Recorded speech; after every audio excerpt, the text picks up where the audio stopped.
And I can remember being in the living room at the black and white TV, and we're all sitting around it watching Jack Brickhouse talk about St. Ignatius dropping football. And even though I was only 5 years old, I knew it was something really important, that this was affecting Ray. Ray was football. And then the next thing I know is Ray is starting to go to Leo.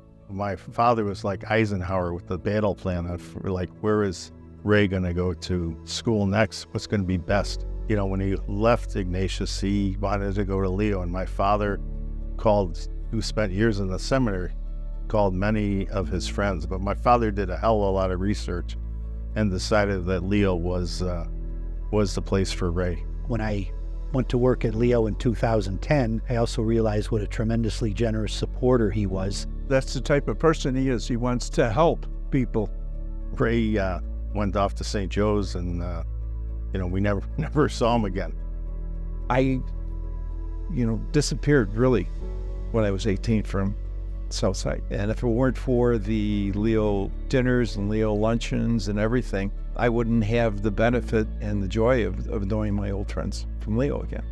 Dan McGrath was a freshman at Leo when I was a senior. So he accuses me of getting on the bus and pushing everybody around and everything, which is not the truth. You know Dan, I mean, he has a great sense of humor, and he's a wonderful guy, and to take this on at his stage in life is more than admirable. I remember a Leo alumni dinner I was at. I forget what year it was, but it was the first year Shaka talked. And I sat there and I went, wow, this guy is for real.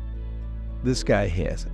The main driving reasons why I am associated with Leo High School and the relationship that I have with them. I look around and I see the terrible, terrible job that the Chicago public school system is doing educating the youth of Chicago, especially in neighborhoods like Leo's around. Bob Foster, who was personally one of my heroes, made the comment that just because the neighborhood changed doesn't mean that the goals of Leo changes. And Leo remains steadfast in that goal to educate the kids in the neighborhood. Now you look around and these kids are sentenced for life unless they get some sort of an education. Leo's giving it to them. Leo is helping them start off their life not behind the 8 ball that you behind the 8 ball if you graduated from Chicago public school system in the neighborhoods that Leo serves. These kids deserve a chance. They're not going to get it anywhere else, and you have to help them out. Fortunately, I can write a check now and then, and you got to do it.